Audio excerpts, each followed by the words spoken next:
One thing I would say is be open to a separation.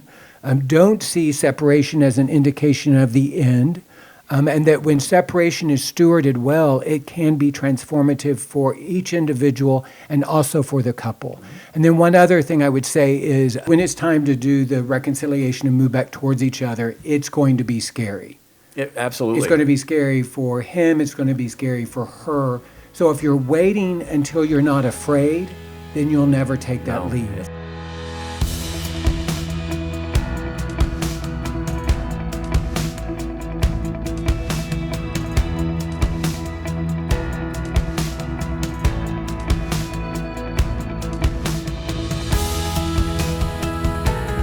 Welcome to the Faithful and True podcast. I'm Randy Everett, and we're happy to be back with you today with our host, Dr. Greg Miller. Greg, how are you today? I'm good. It is good to be here. And we have reached into the Faithful and True team and brought one of the shining stars, our newest CSAT, Chris Hardesty. Yeah, I know. Well, we haven't really talked about the CSAT part is true. I don't know about the star part. Oh, yeah. No. Well, that's the part you said to mention. We're happy to have Chris with us again today. It's really good to be back. Yeah, it's always great to have you with us, and we were excited to have the opportunity today to have you join me and Greg to talk about a very important subject, which is the idea of when do I begin to be aware that I might want to end the separation and move back towards my spouse. Okay. And it's obvious, but we are going to be talking about it from the men's perspective. Okay. Chris and I both work with men individually. We also work with groups. What's also true is in both of our stories, we were separated. Mm-hmm. And one of the conversations that can come up for a man is when do we begin to consider, or what might be the indicators that it would be good for us to move back together? And kind of the first obvious thing is it's when both people agree that it's time to begin the conversation.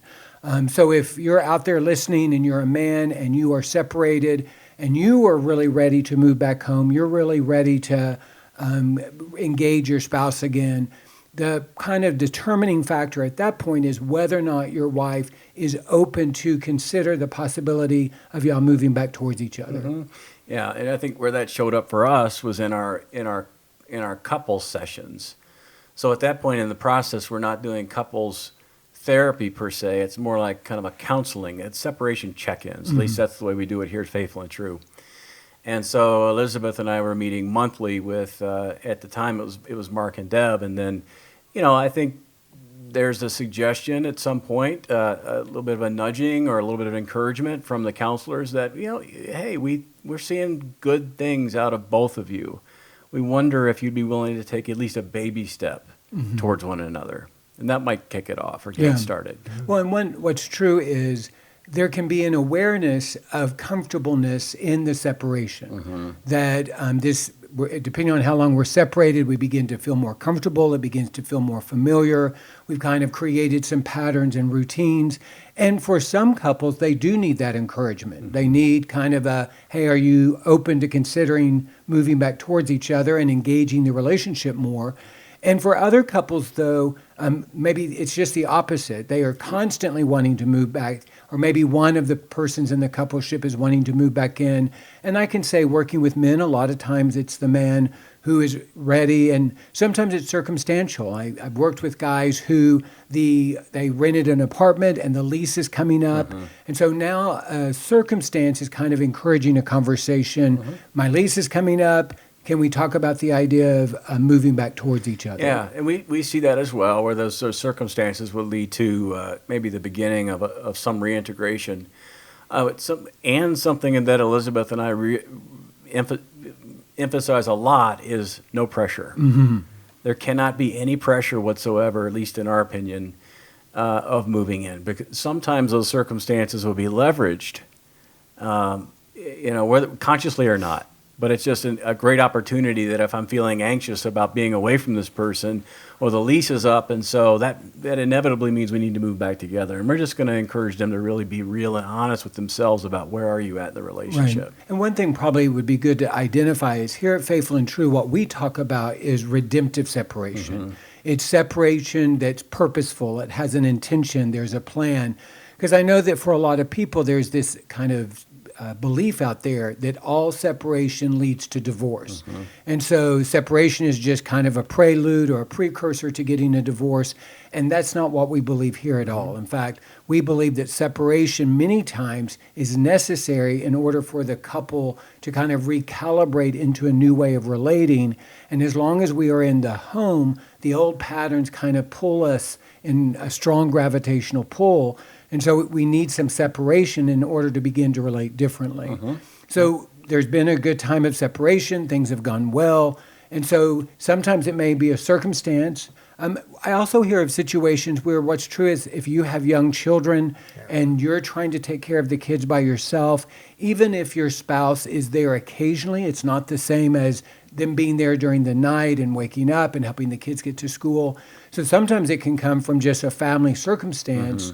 And so there can be a lot of factors that cause a couple to begin this conversation. Sometimes it's financial. We budgeted for this amount of money for the apartment or for our separate living situation, and that money's coming to an end. So I think the first thing I would suggest is that if a couple is going to begin to talk about possibly moving back towards each other, they are honest about all of the factors that are motivating that conversation. And if there are some external things, that they're able to name that. Yeah, absolutely. Well, and so I think when we get to that place, I think we start to talk about that. We start to talk about what's going on in terms of what am I seeing from the other person. I know Elizabeth and I talk a lot about what we saw each other from across the proverbial room. And it's like, well, we're not interacting that much, but in the limited interactions we do have, I do feel as though that person is following through on what they say. When we do interact, they're showing up in a safe way. I feel like I could take maybe a little bit of a step towards this person. Right. Well, and it's also, the language that we talk about here is we are experiencing our spouse differently. And, we get the question, well, how can my spouse know how I'm doing if we're separated? And very much like what you said, a lot of times there is this awareness, even if the interactions are limited. You bet. If we're showing up in those interactions differently, then our spouse is experiencing us differently, which can give them some encouragement to consider the possibility of moving back towards each other. I hear that all the time. It's often kind of this idea that, well, how will we know there's change happening if we don't see each other very often? How are we going to discern that? And I tell guys, look, be thankful that there are limited interactions. The alternative is no interactions. Right. So be thankful and grateful that there are some limited interactions, and in those limited interactions, this is an opportunity for you to show up as your best self. Right. Right. And it's important, though, your best authentic self. Absolutely. Yeah. One it's of not the performance. Yeah. Right. Yeah. One of the things that can be dangerous is in those limited interactions. It's kind of like you're putting your best foot forward, and it is more of a performance. It needs to be whatever is true for you, whatever is authentic for you, that you're showing up. And one of the things I do think is true is as we engage this journey of recovery, we become more aware of our authentic self, which then allows us to discern more clearly somebody else's authentic self. And so for guys who kind of want to perform their way through recovery, if they're surrounded by men in a good group and their wife is also getting support, a lot of times that performance can be exposed. But the idea is when we are together, when we're having our interactions, I'm seeking to show up and be different in those interactions. Right. Yeah, I think that performing aspect is a big one. At least it was for me in my story, because there was this tendency to show up and perform. And in the interactions we were having in the latter days of the separation, for sure, I was just what you see is what you get. It was a surrender aspect to this, right? And what you see, Elizabeth, is what you get. I don't say that in a flippant way. I say that really more in an authentic way. It's just, and I'm tired of performing. Right. I can't do it anymore. It's not consistent with the goals of my recovery. Well, and a guy might ask, how do I convince my wife to let me move back home? And the idea is if you've got to convince, it's a completely different arena than what you need to be in. So this isn't about making your case. It's not about a debate. It's not about arguing somebody's that will let you back in. It really is about this invitation of this is what I would desire, this is what I like. I would love to be able to move back home. And are we in a place where we think that that is best? And one thing I think is important is time is not enough to lead to transformation. Time alone does not lead to transformation. And so I may be working with a guy and the original agreement was, okay, we're going to be separated for 6 months. At best, he's been kind of haphazard in his recovery. But the reality is those 6 months are ending, and so now he feels entitled to be able to move back home. That's not what we're talking about here. If there's a time frame, the time frame is just a way to talk about it, but still the same criterion is there that the guy's working recovery, he's showing up differently, and he's really contributing to the safety of his wife and the family. And what's interesting is, yes, it is about the sexual acting out. But what's also true is a lot of the men who struggle with sexual addiction, when they show up in their relationship prior to recovery, maybe there is some hostility, maybe there is some entitlement, maybe there is some resentment, or maybe there's just an absence, they're not present. And so they may be able to say, well, I'm not acting out anymore sexually, but some of these other factors that are so significant to the relationship are not being addressed. And so it's not just being able to say, well, for this amount of time I've been sober from sexual acting out. It really is about some of these other relational issues that maybe I've ignored or not addressed. Are those starting to be transformed also? Again, so my wife is experiencing me in a new way. Yeah. I think that something I think of as you talk through that, Greg, is that this is a process, not an event, as well. Kind of moving out of a separation and back into the home or back into the relationship, and we call it reintegration. It's at least Elizabeth and I call it reintegration, and it's a gradual process. An image we like to use is, think of maybe a board with dials on it, and each of these dials is a boundary of sorts, and there's a variety of boundaries in the relationship, and we can turn those boundaries up or down, just based on how we're both feeling and our comfort level. One of those boundaries would be, out of house. That's a very clear boundary that we're out of house. So we might turn that dial just a little bit more into an in-house separation. That was true for us.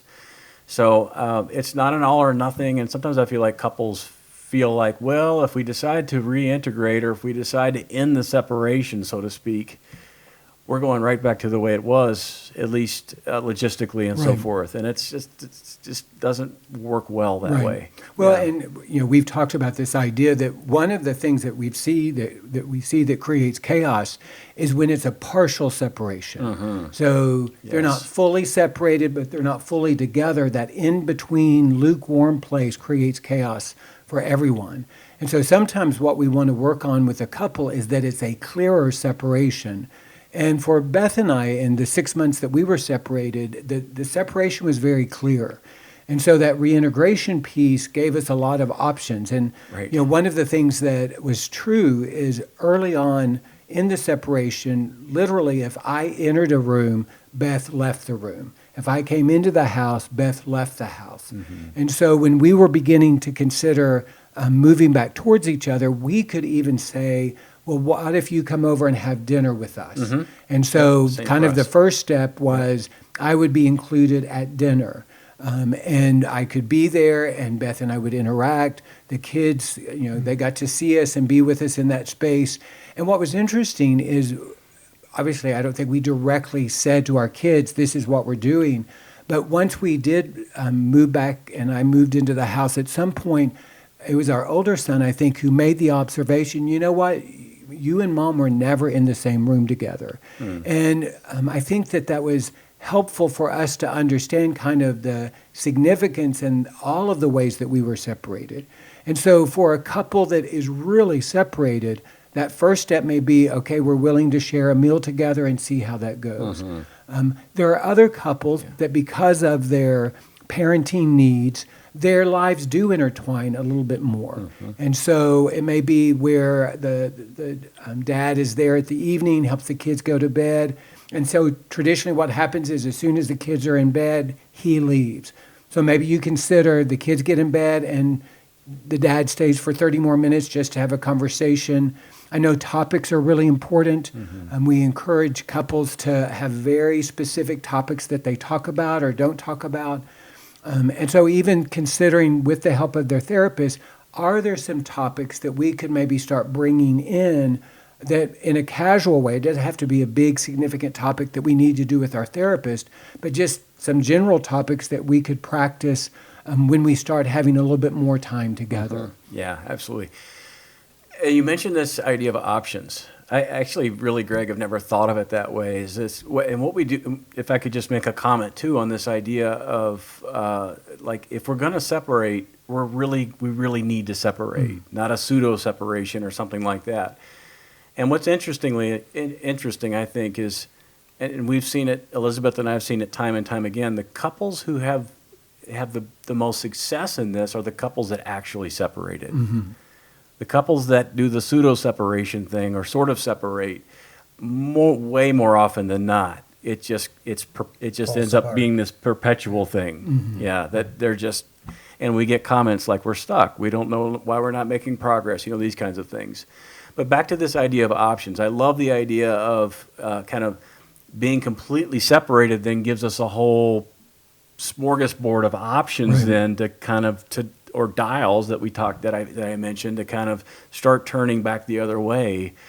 And that was so true for us. And I think that makes a lot of sense in terms of it, it gives you those options for reintegration. Also, these are dials that go both ways. So I think another fear that people have sometimes is, well, if I decide to end the separation and move back in, then that's the final decision. Right. And I also want to say that that's not necessarily the final decision. So if someone moves back in and I find, and my experience is that the safety's not there, I thought it would be there, but maybe it's not there, or the person regresses in some way or whatever, then you can move. You can create separation, or you can create it, or you can withdraw it. So It's either way.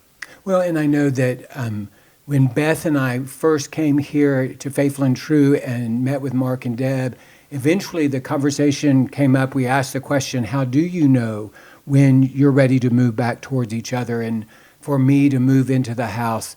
And what was interesting is we had that conversation in December, which began Beth and I talking about it, but the actual move in didn't occur until February.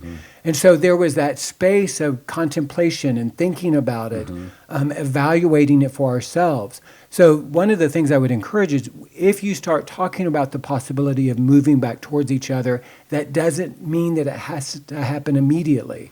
You can have some space even to have that conversation. And one of the things that Mark and Deb introduced us to was the idea of a sleepover. And it was very clear. I was out of the house. There was an older couple that I lived with that was from the church. I was actually in a different community, and so I would make that drive back and forth. But there was a time when we began to do the sleepovers, and there wasn't at this point anything sexual in the sleepovers. Yeah. It was just about geography. So at the end of the evening, I didn't go back to where I was living. I would spend the night at the house, and there was a freedom that came with that. And it was interesting. I remember thinking when Mark and Deb said that is I didn't even know that was an option. All right. You know, and so I think when you're working with your therapist to try to figure some of these out, what gets us scared is to feel like we don't have any options. Right. It's either this or this. Right. And to be able to say, no, we've got some flexibility here, because information can bring clarity.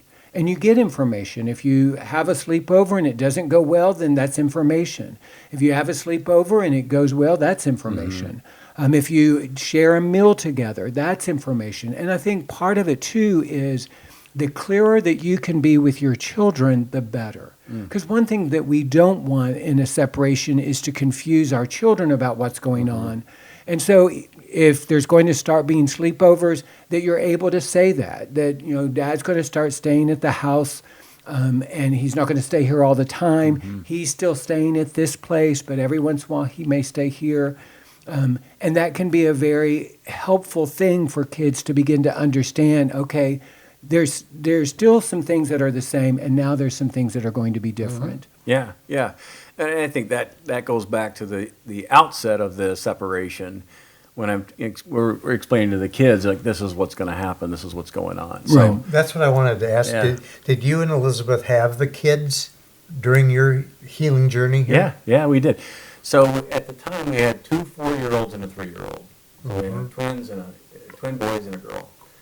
And you know, regardless of how old they are, you dial in terms of age appropriateness. You know, so we were able to have a conversation. We were intentional about having a conversation with 2 4-year-olds and a 3-year-old about you're not going to see Dad as much. Dad's moving away for a while. Dad's going to be. Our arrangement was I would be there on the weekends, and Elizabeth, same sort of thing with you and Beth. One leaves, one comes, but I would come in on the weekends, and she would find arrangements to go someplace else, you know, for the weekend, that kind of thing.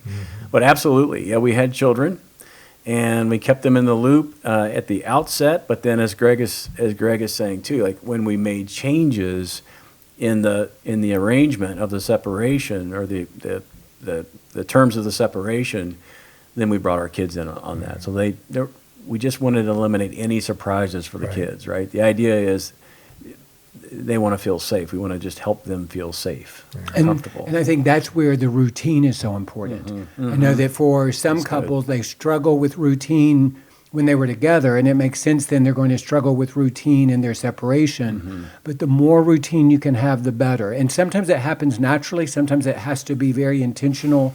I know that for Beth and I, she had a work responsibility on Monday night. And so Monday night, I would leave my job. I would be with the kids until she got home, and then I would leave. And typically, the way that it worked is our boys would be in bed and asleep by the time she got home. And there really wasn't interaction between the two of us. Our boys were involved in sports. They played hockey. And so I liked hockey because hockey was one time that I could see Beth. And what was true is at hockey games, Beth and I most of the time would not talk. I just got to be in the same space with her, and I found comfort in that. The hockey practice schedules also gave us a sense of routine. So I do think the more that we can identify, whether it's an in-house separation or an out-of-house separation, the patterns and the routine that can be consistent for both the parents but also for the kids, that can be helpful. So then it makes sense if we're going to start moving back towards each other, we adjust the patterns and the routines, and we keep patterns and routines. That helps the parents, and that I think also helps the kids. Absolutely. Yeah, that was key for us. And something that I don't think life looked that much different for our children, you know, really from even start to finish in terms of the separation. So I think in terms of the kids, that routine was key, and just keeping life as normal as possible for the kids while we were doing our individual work and then coming together as a couple. So absolutely. One other thing that becomes a part of the pattern and the routine is whatever work the individuals are doing on their own recovery. And so whether that's going to group on this particular night, adjusting schedules so that the wife is able to go to her group, the husband's able to go to his group, they're able to do their appointments, and that just becomes a part of the pattern and the assessment. And as that's changing, you know, we're including the kids in that. I remember my kids understood Tuesday night was Dad's group night. Yep, same. And because of the distance that I had to drive and the time that it meant, I would leave Tuesday night at 8 p.m. and I would get home Tuesday night at midnight. And obviously, you know, by the time I got home, they were in bed. But the beauty of that schedule meant I could be with them through most of the evening. I could attend whatever activities they might have. Occasionally, I had to miss it. But they understood this is the priority. Even if they didn't know why it was the priority, they knew that this was important to me. And I'm sure they also picked up it was important to Beth, too. Same. We had the same sorts of routines. And that's part of the separation thing is there's a little bit of a paradox here, or maybe it's a little counterintuitive. But what is ironic here is that as the couple negotiates the schedule and the boundaries and the routine and so forth, that's inherently teamwork and trust building. And especially if both people are honoring the boundaries and the time commitments. And I'm going to be home. You're going to be home at midnight, and you show up at midnight. It's like, okay, well, Greg's actually doing what he said he's going to do, that kind of thing. But it can be, it's a real opportunity for everyone to just, make promises and keep promises. And that's what we, that's what we did. And inherently, it was, ironically, even that the separation was trust building in and of itself, healing in some way. Oh, absolutely. And that, I think, is so significant when a man says, well, how is she going to know how I'm doing or if I'm in recovery if she's not around me? Well, if I keep my word, if I show up, if I am not combative, if I can, we can negotiate the schedule and talk about it. There are various ways that we show up that people can see that we're in recovery. I had a professor in college. It was a theology class. And one of the things he was talking about is he said a lot of times ruts get a bad name. And we often talk about being in a rut, and there are times that ruts are not good. And yet one of the things he said is anytime you're on a snowy road, there's nothing better than a good set of ruts to get you through. And what we're talking about here are those ruts that are patterns and habits and consistent. And sometimes when we're and anyone from Minnesota is going to understand this, or the upper Midwest, anytime there is a lot of snow, if you can find a good set of ruts on the road, they can get you home. That's true. And so what we're talking about is this idea of finding those patterns, and then as you're going down the road, as you're working the process, as you're in recovery, and as you're managing the separation, there's going to come a time where you're aware it may be now time for us to talk about what it looks like to move back towards each other. And of course, we encourage that conversation to be in the context of with your therapist and to get the support. But that is the hope. That's always the hope that in time, if everyone is doing their work and there is enough safety, that return back home will happen. Absolutely. Yeah. Is there a closing thought as we are near the end of our podcast here of a recommendation that you give for men out there hearing this podcast today? Well, one thing I would say is be open to a separation. Don't see separation as an indication of the end. And that when separation is stewarded well, it can be transformative for each individual and also for the couple.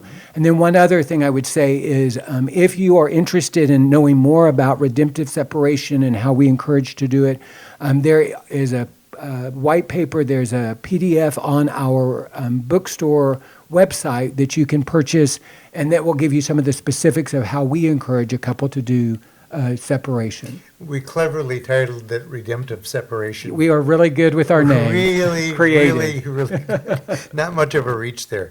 Chris, thank you so much for joining us again today. Any closing thoughts that you'd like to share? I think something that continues to resonate for me in the separation is the timing. And so, Greg, you mentioned that, and I often tell couples that, guys, we might say 3 months or 6 months or something, but really the time is arbitrary.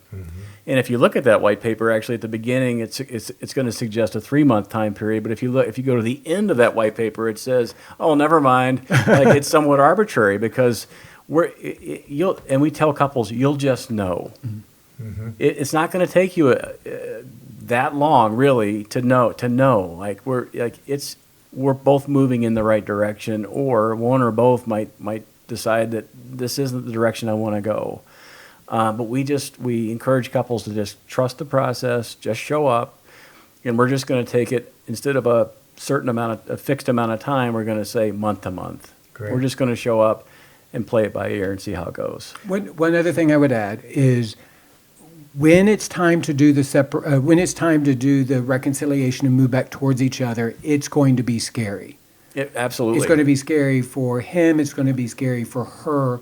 So if you're waiting until you're not afraid, then you'll never take that leap. It's actually a really it's gonna be positive scary. sign that you're scared. But that fear can be part of the invitation. Right. Great. Yeah. Well, It's a healthy fear, Yes. right? Yes.